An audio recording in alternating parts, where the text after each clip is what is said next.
Hablar de Cabeza de Vaca es hablar de una de las apuestas más radicales del cine mexicano por romper con la narrativa histórica tradicional. Nicolás Echevarría no filma una biografía, filma una transformación. No reconstruye el pasado, lo reimagina desde la experiencia sensorial, espiritual y casi chamánica de Álvar Núñez Cabeza de Vaca. La película no se limita a narrar el naufragio y la supervivencia. Lo que propone es algo mucho más inquietante: la disolución de la identidad europea frente a un mundo que no puede dominar. Cabeza de Vaca deja de ser conquistador para convertirse en puente. Ese tránsito, Echevarría desplaza el centro del relato. Ya no le importa el viaje geográfico, sino el viaje interior. Por eso, su lenguaje es profundamente cinematográfico en el sentido más puro. Imágenes fragmentadas, temporalidad suspendida, cuerpos atravesados por el dolor, pero también por una forma de conocimiento que no pasa por la razón, sino por la experiencia. Es un cine que incomoda porque descoloniza la mirada. En ese contexto, la aparición de Cabeza de Vaca, el cuaderno, abre una puerta fascinante. Porque si la película era ya una experiencia liminal, el cuaderno permite entrar en su laboratorio. Nos acerca al proceso, a las decisiones, a las dudas, a las intuiciones. Ahí donde el cine suele ocultar sus costuras, este libro las expone. Y eso cambia radicalmente la relación con la obra. El espectador deja de ser únicamente receptor y se convierte en cómplice. Entiende que esa narrativa fragmentada no es caos, sino construcción. Que lo onírico no es improvisación, sino búsqueda deliberada de un lenguaje capaz de representar lo indecible. El encuentro, violento pero también transformador, entre dos mundos. Más aún, el cuaderno abre una posibilidad clave para el cine mexicano contemporáneo. Nos recuerda que nuestras historias no necesitan ajustarse a modelos narrativos externos para ser poderosas. Que hay otras formas de contar, más sensoriales, más arraigadas, más libres. En ese sentido, el diálogo entre la película y el cuaderno no es solo un ejercicio de memoria cinematográfica. Es una invitación a mirar distinto, a filmar distinto, a pensar la historia no como una línea, sino como una herida que todavía se está interpretando. Porque al final, la gran intuición de Echevarría sigue vigente, que hay relatos que no pueden entenderse si no estamos dispuestos a transformarnos con ellos.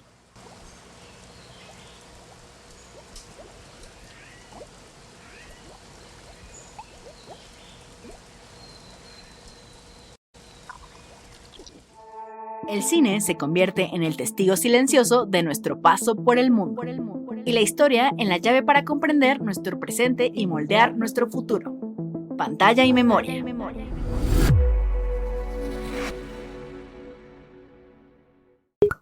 @Enrique Figueroa MX en TikTok, Facebook e Instagram. Muy buenos días, tardes o noches, bienvenidos a un episodio más de este Pantalla y Memoria. Y como ya escucharon, nos vamos a meter a las páginas de un libro, pero de un libro que tiene que ver con cine. Y para ello, pues tengo nada más y nada menos que a Julio Chávez Montes, quien es director general de Piano. ¿Cómo estás, Julio? Qué gusto saludarte. Igualmente, Enrique, un placer estar aquí con ustedes. Oye, pues Piano es conocido como casa productora y distribuidora, y ahora dan el salto hacia un sello editorial. Cuéntame un poquito el origen de ello, Julio. Claro, pues mira, la verdad es que esa siempre fue una de nuestras ambiciones desde el inicio con Piano. Era siempre fue nuestra intención de existir como en múltiples áreas, ¿no?, de expresión artísticas, ¿no? Y no solamente estar confinados al cine. De hecho, en los primeros años de existencia de Piano colaboramos en la edición de un disco de electrocumbia de sonido Changorama llamado Los Héroes de la Patria. Y digamos que eso fue como una primera carta de intención que siempre tuvimos presente, ¿no? Que en el cine se fue volviendo algo como más demandante y complejo y que absorbió más de nuestro tiempo. Siempre estuvimos atentos al momento en que fuera posible cumplir con esa idea original, ¿no?, esa ambición original. Y pues parte de ello fue Cabeza de Vaca, ¿no? Yo hice un documental con Nico Echevarría hace muchos años llamado Eco la Montaña, y en una reunión en su casa Nico sacó el cuaderno, un libro de contador donde había hecho varias pinturas y dibujos,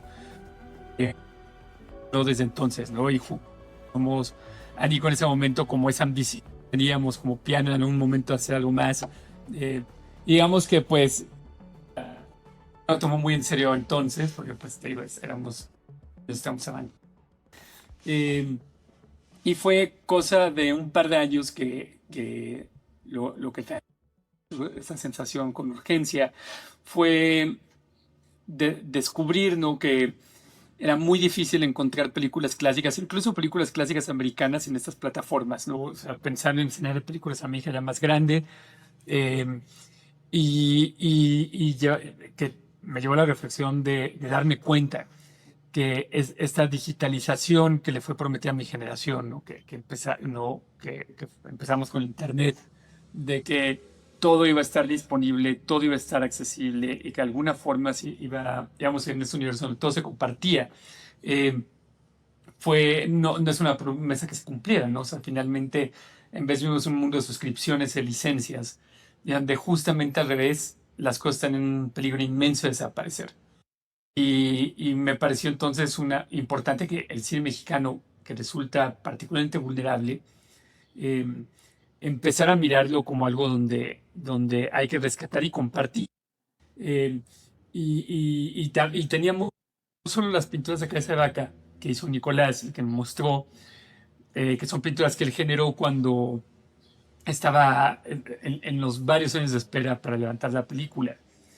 Sino también recuerdo que él me comentó alguna vez que las cintas donde se había grabado originalmente el sonido de sus documentales, que son documentales extraordinarios, y para mí piedra angular de todo lo que ha sido el documental mexicano en los últimos 20 o 30 años, se habían perdido, ¿no? Y que era como justo esa sensación de vulnerabilidad de películas tan importantes, ¿no? Entonces fue en ese momento donde decidimos que había que dar ya ese paso.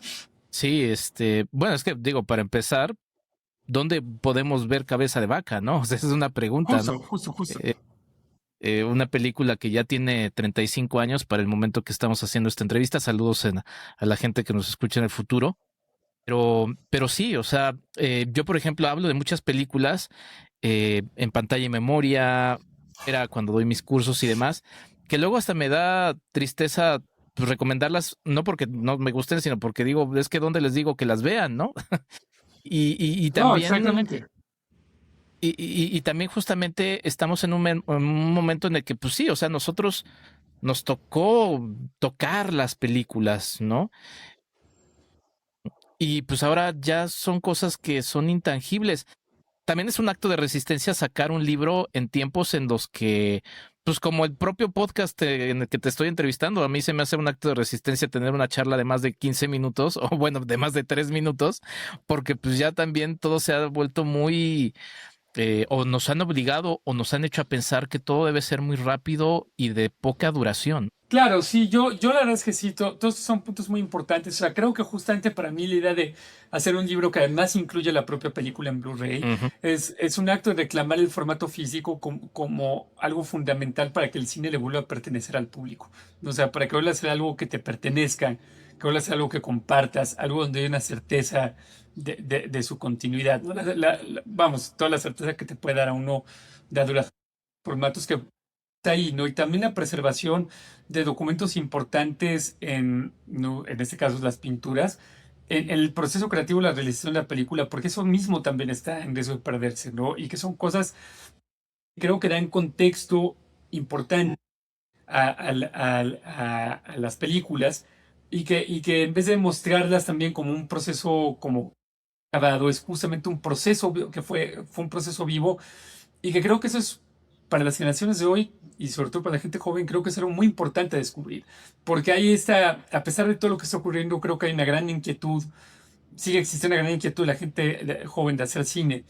Y creo que muchas veces, o sea, como que sienten como esta inmensa angustia y presión, decir, no, pero bueno, ¿cómo hace uno las cosas profesionales? ¿O cuál es lo correcto, no? Y yo siempre lo que les trato de transmitir es, aquí no hay ningún examen. No, aquí lo que importa, lo único correcto es lo personal.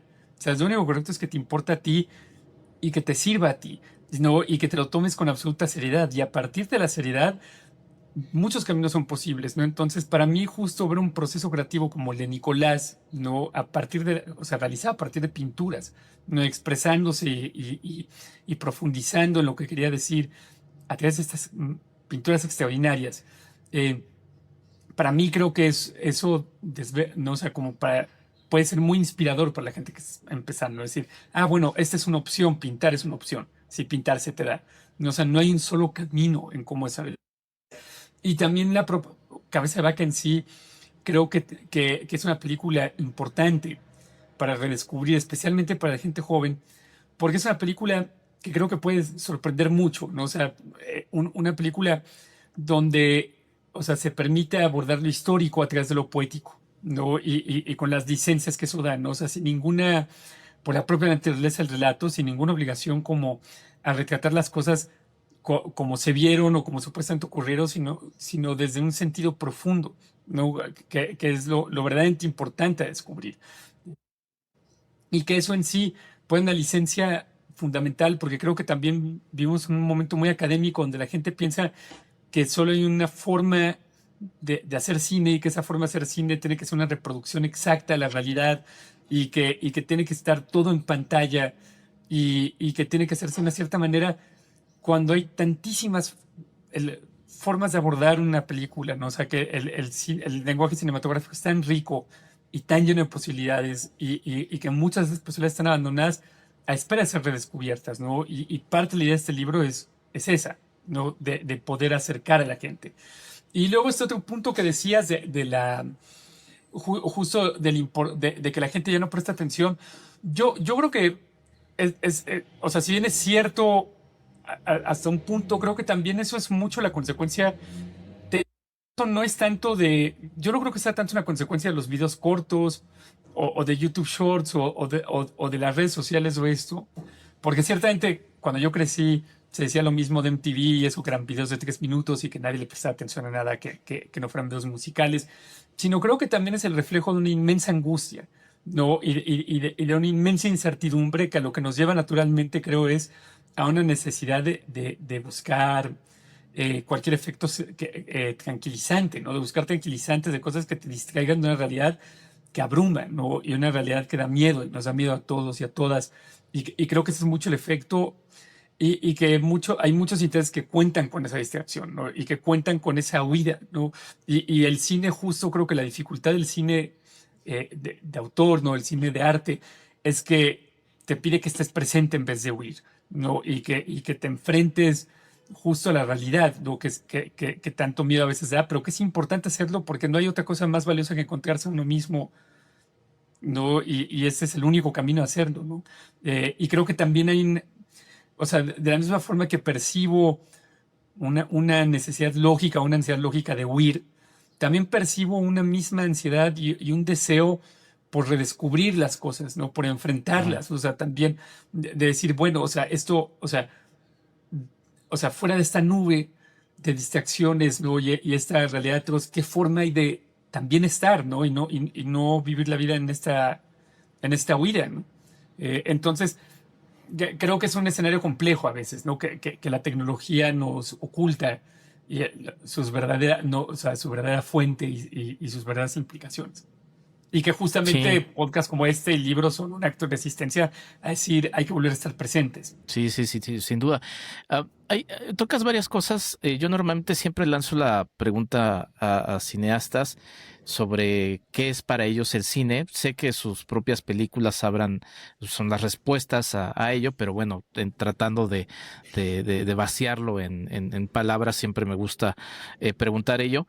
Y siempre es una reflexión que tengo justamente a partir de películas, por ejemplo, como Cabeza de Vaca, ¿no? Que cuando uno las ve, dice, y en esta saturación que tenemos, pues sí, de un cine comercial de los Estados Unidos que es predominante en el mercado mexicano.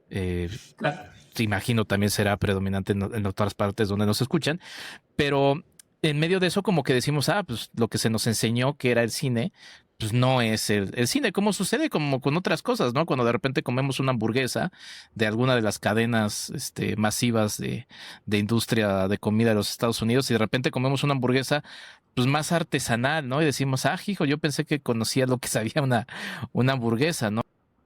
Y es interesante repensar el cine. Este libro también lo que nos permite es pensar que el cine pues es un proceso, ¿no? No es algo Claro. terminado, ¿no? Así de, nada más es la película y punto. Claro, ¿no? Y que es un proceso que debe. O sea, creo que el cine es muchas. O sea, como todo en la vida, el cine es muchas posibilidades, ¿no? Y fundamentalmente es eso, son posibilidades, ¿no? Entonces, dentro de esas posibilidades de expresión existe una versión del cine que es como si fuera una maquinaria emocional, ¿no? O sea, construida de una forma muy meticulosa y precisa como si uno estuviera construyendo, y es una idea de Scorsese, no del maestro Scorsese, como si uno estuviera armando, construyendo como una montaña rusa, ¿no? Y que funciona de esa manera, ¿no?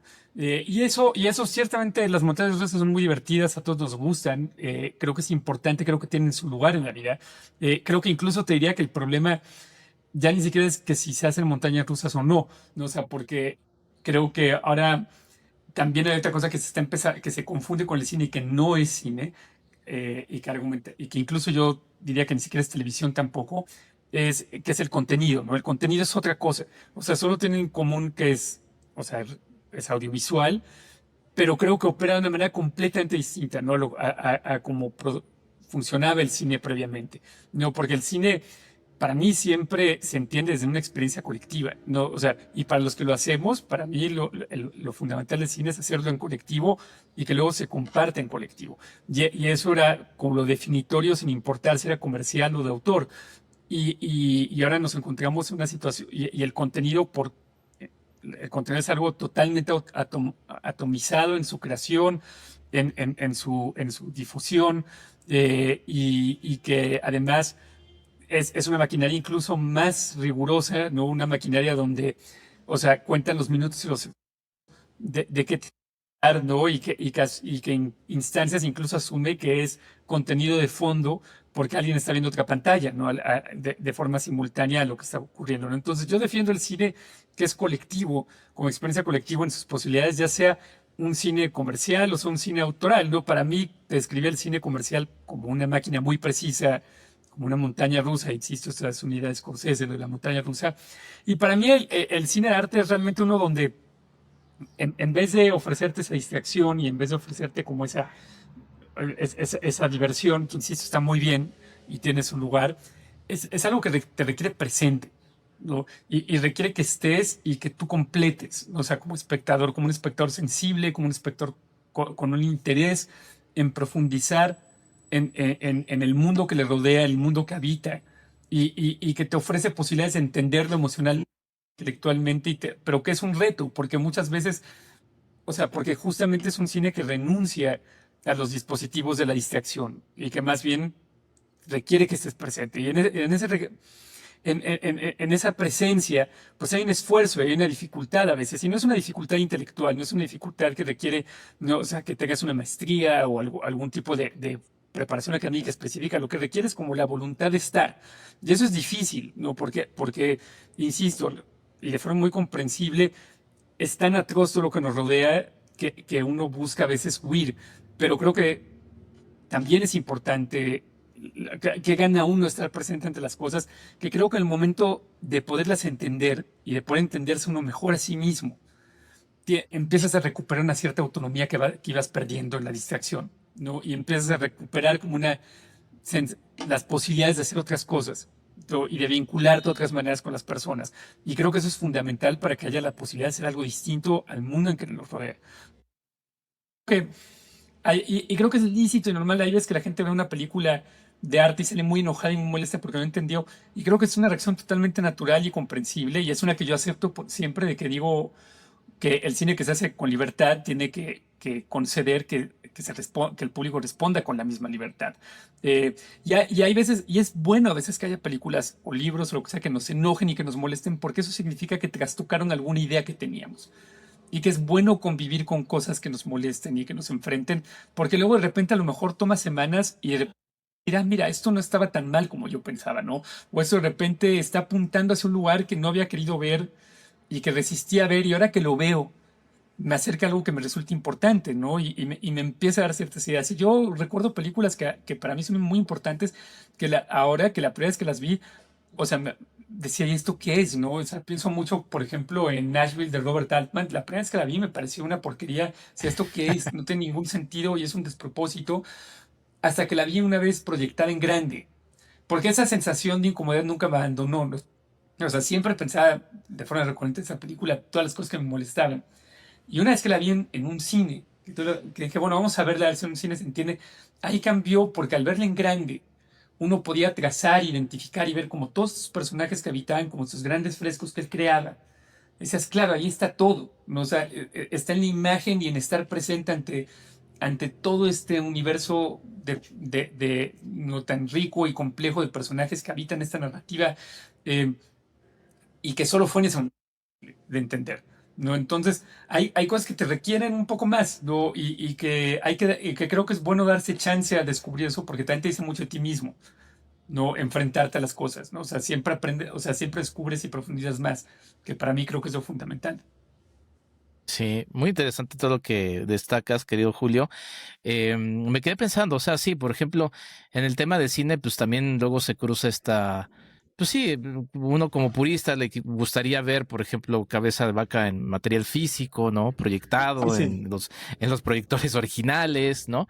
Pero pues también de repente es como lo que uno piensa de, pues no sé, la Mona Lisa, dice, pues igual no puedo estar expuesto a la Mona Lisa tanto tiempo y todo el tiempo que me gustaría, pues existe esta otra forma de tenerlo, pero Claro. aterrizo un poquito con eso, con lo que mencionas de la libertad, que me parece muy interesante, porque el libro, los propios cuadernos de Cabeza de Vaca, el que ustedes están lanzando, pues ya también los lleva a repensar un poquito el libro, ¿no? Yo me acuerdo que con una amiga que es muy amante de los libros y conocedora le decía, oye, ¿por qué los bestsellers siempre son del mismo tamaño, no? Y ella me decía, bueno, pues es una lógica económica porque pues compran el papel y entonces pues o los tienen que apachurrar, o sea, si el autor les da algo más grande les dicen apachurra lo que escribiste, o si lo hizo más corto, pues alárgalo, ¿no? Como sucede, por ejemplo, con las películas comerciales que, pues por eso tienen las duraciones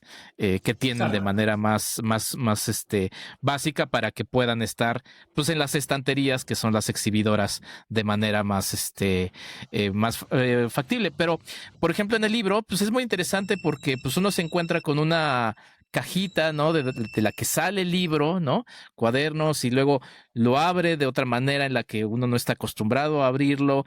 Hay distinto papel, ¿no? Entre las páginas, entre los ensayos y las cosas que van metiendo, inclusive dónde va colocada el disco Blu-ray de Cabeza de Vaca que incluye el libro. Cuéntanos un poquito, también fue divertido repensar qué es el libro. Claro, no, sin duda alguna. O sea, para mí creo que siempre fue importante también, o sea, no hacer un libro académico, no en el sentido de, nuevamente, no es un libro que siguiera como una serie de códigos preestablecidos, y más bien que fuera también en sí un acto de imaginación, ¿no? O sea, la primera conversación con Nicolás, él tuvo una idea que me resultó a mí brillante, que fue no incluir todas las pinturas que él hizo, sino más bien hacer como una edición, ¿no? de pinturas que de alguna forma acompañaran y organizadas de tal manera, no una organización cronográfica, sino más bien una organización según cómo van acompañando la trama de la película, ¿no? De alguna manera. Y en eso hay, creo, un concepto de edición cinematográfico casi, casi, ¿no? O sea, de abordar como la estructura de esa parte del libro como uno abordaría la edición de material de una película, ¿no? Casi como si se hubiera editado un documental y en vez de proyectado estuviera impreso. Y me pareció también fundamental junto con Andrea, Castex, que es la directora editorial, yo le dije, y hablamos mucho de que era fundamental que justamente también los ensayos, ¿no? Los textos que acompañaran, no fueran textos que vinieran como de esta cosa, como que te hablaran como si fuera como hablándote desde arriba, ¿no? Y como dándote simplemente información de una manera que se sintiera como acartonado o distanciante, sino que fuera algo que se sintiera mucho más próximo, ¿no? Y que se sintiera como de alguna, o sea, no quise decir coloquial, no, porque no creo que eso describa correctamente los textos, pero se sintiera como mucho más, o sea, libre, ¿no? Como que que te hiciera sentir parte de una conversación, ¿no? Y no meramente algo informativo, ¿no? Para mí eso era fundamental. Y luego, finalmente también, la parte de objeto, ¿no? O sea, de que creo que son objetos que merece la pena, hacer un objeto que mereciera la pena preservar, tanto las pinturas como los ensayos, como la película misma, ¿no? Que si bien, como dices, uno siempre desea poderlas ver en una sala, pero creo que creo que lo bueno del formato físico es que por lo menos cuando uno compra un Blu-ray o un DVD, eh, pues tienes la certeza de que o la casi certeza de que la gente que hizo la película estuvo involucrada en la masterización de ese Blu-ray o DVD y que el resultado es algo que consideran bastante, o sea, como una aproximación correcta a lo que habían pensado e imaginado, que es algo que con las plataformas uno no tiene, ¿no? O sea, las plataformas, cuando sí tienen películas más antiguas, uno a veces tiene, o sea, se sorprende de ver que son digitalizaciones muy pobres, ¿no? O sea, digitalizaciones llenas de artefactos, de negativos dañados, ¿no? Que incluso a veces ni siquiera respetan la proporción de imagen, ¿no? O donde claramente la colorimetría no es la original, o que el sonido está en sí también no está correctamente calibrado, porque es algo que simplemente pasa por la trituradora de la compresión y de la plataforma. eh, y eso entonces el resultado es una experiencia que no es la que uno pensó. Y que la verdad es de que yo siempre que escucho a la gente quejarse, ¿no? Con razón, que dice, ve películas en una plataforma así, dice, no se entiende nada de lo que se dice. Y digo, claro, porque la mezcla, o sea, está completamente distorsionada por la compresión que se hace, porque está realmente muy comprimido. No es un 4K real el de nadie en una de las plataformas, sino es una compresión y el sonido es lo mismo. O sea, y entonces ni siquiera, no tienes ni una fracción que sí tienes en un Blu-ray de alta capacidad para que la película, o sea, insisto, sea la reproducción más fidedigna al original. Y pues todo esto te da algo que creo yo que tiene un efecto donde no solo, o sea, le regresas el cine a la gente a la que le pertenece, que es para la gente de México, ¿no? Ese es parte de su patrimonio cultural, ¿no? Y creo que vuelves a formar una conexión, empiezas a poner los cimientos para volver a formar una conexión con el cine mexicano, porque creo que muchas veces cuando hablamos con productores, como historiadores, como cineastas, hablamos de que muy poca gente va. Creo que también, o sea, si bien hay una condición material, ¿no? Del acceso a las salas, ¿no? Y los presupuestos de difusión y de promoción que son, o sea, son incomparables a los de un estudio de Hollywood. Creo que también hay una cuestión donde hay una desconexión entre el público y el cine mexicano, una desconexión emocional. Y que creo que esa desconexión viene de justamente la imposibilidad de encontrarte con tu cine, ¿no? De que incluso si quisieras y si alguien te dijera, ay, deberías ver esta película, ¿dónde la encuentras? ¿Cómo la ves? No, se vuelve totalmente imposible y entonces eso hace que sientas que, o sea, que la gente sienta que no hay un cine mexicano. No, o sea, que no hay un cine mexicano en lo profundo, y en lo profundo me refiero como una expresión cultural. O sea, una expresión cultural sostenida en el tiempo, compleja, rica, diversa, con muchísimas posibilidades. La gente siempre piensa que lo que sea que es la última película comercial que dieron y que no les gustó.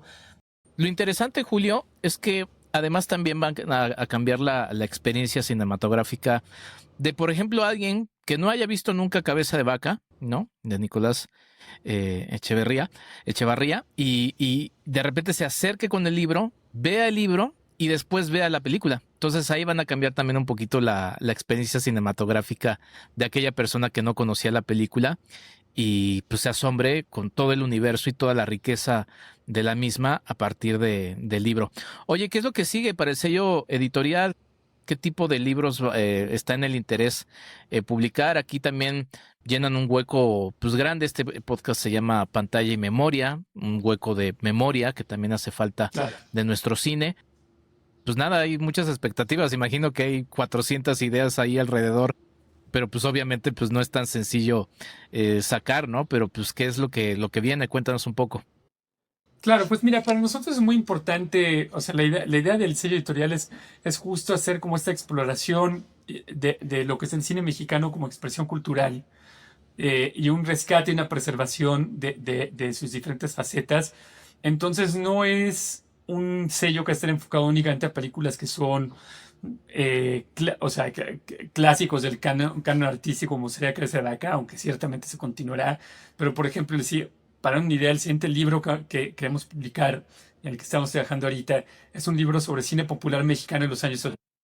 O sea, porque también nos parece fundamental hacer una reivindicación de lo popular, ¿no? Y lo popular eh, también se le ve en un lugar de descrédito, ¿no? O de algo que no merece ningún tipo de preservación ¿no? O de análisis, ¿no? O ¿no? De que haya un diálogo sobre ello, ¿no? Y creo que la intención del libro justamente es reivindicar lo popular, este que viene, y hacerlo a través nuevamente, como en el caso de Cabeza de Vaca, pues con ensayos de críticos y críticas emergentes, ¿no? O sea, jóvenes talentos, eh, que también pues lo contextualizan de forma interesante para el día de hoy, ¿no? Porque también justo parte de lo que se busca, es lo mismo que ocurrió en el libro de Cabeza de Vaca, es que lo que se presente es una mirada actual, ¿no? De cuál es, o sea, cuál es la relevancia o cuál es la conexión de estos de estas expresiones,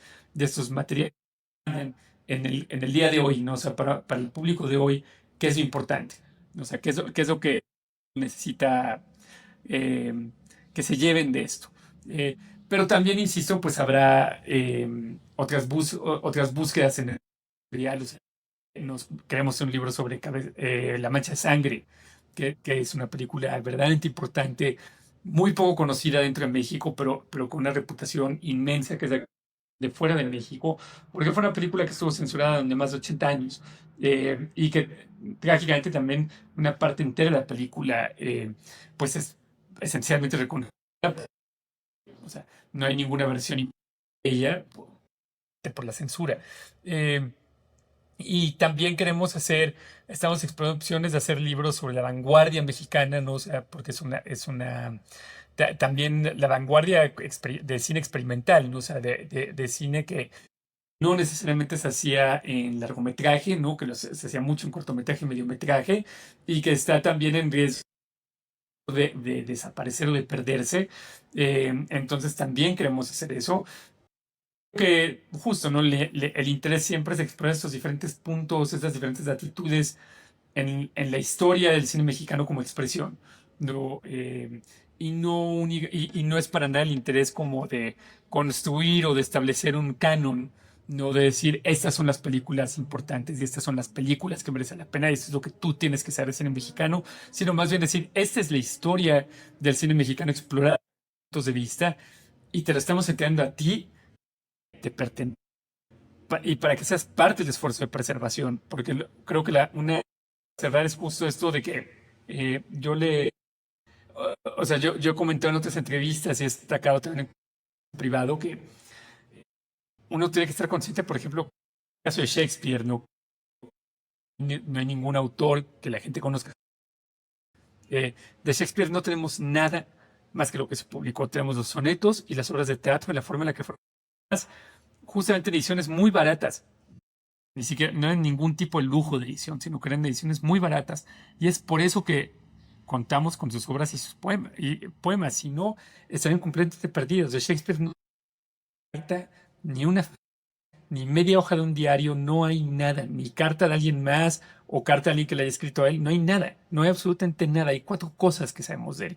Entonces es importante. No, si de un autor, de un escritor, o sea, que es en la historia y en la literatura anglosajona, una literatura eh, tan importante, ¿no? Y con una tradición de preservación tan importante y que además un autor con una reputación sostenida durante siglos, ¿no? O sea, no es como que fuera alguien que se era, ¿no? O sea, si bien la reputación de Shakespeare, como la concebimos hoy, es algo de 17, o sea, digo 18, perdón, no estamos hablando de que como que el 17 fue ¿no? O sea, es algo donde si eso se pierde, ¿no? O sea, si eso está en riesgo de perderse y no se preserva a nadie más, que eso te dice la importancia de las copias y que existan físicamente, porque entonces eso aumenta las posibilidades de que sobrevivan. Y yo siempre, los libros que yo tengo, las películas que yo tengo, yo siempre lo pienso como decir, uno es custodio de ellos.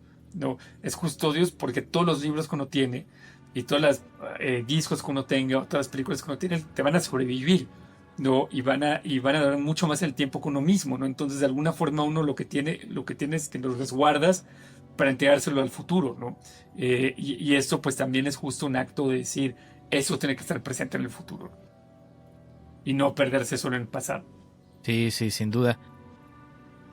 Claro, no, y es que, bueno, al final cuando mencionabas lo de Shakespeare y demás, digo, o sea, me gustaría que el Blu-ray fuera eterno, pero sabemos que el Blu-ray en algún momento va a dejar de funcionar y lo que va a permanecer es el libro, ¿no? El cuaderno Cabeza de Vaca, y ese va a ser el testimonio de que existió la película, ¿no? Claro, no, pero sin duda bueno, alguna. Sin duda alguna. Pues Cabeza de Vaca. Ajá. Sí, sin duda lo que es tal cual, sí. Sí, pues bueno, Cabeza de Vaca, el cuaderno, pinturas y dibujos de Nicolás Echevarría, textos de Nicolás Echevarría, Nicolás Ruiz Berruecos, aquí le mandamos un abrazo grande, mi querido Nico, y Álvaro Mutis. ¿Dónde lo va a poder conseguir la gente? Es la gran pregunta. Ya está disponible en todas las librerías, en librerías independientes, en grandes librerías a lo largo del país, entonces deberían de poderlo encontrar.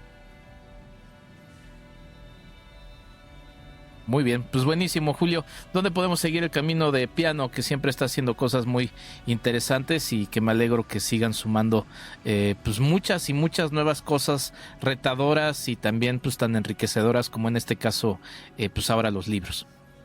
Muchas gracias, de verdad. Pues nos pueden seguir en Instagram, en Twitter, como Somos Piano, entonces, que son nuestras principales redes sociales, y pues, lo que estamos haciendo. Buenísimo, muchas gracias, Julio. Hasta la próxima. Esto es Pantalla y Memoria. Vayan a conseguir Cabeza de Vaca, el cuaderno, este libro que la verdad está muy interesante y resultará un viaje como la película misma, y después pues también le echan un ojito a la película que ya por sí misma es un viaje. Nos escuchamos y nos vemos en un próximo episodio. Hasta la próxima. Pantalla y Memoria. El arte de recordar a través del cine. Un podcast de Enrique Figueroa, MX.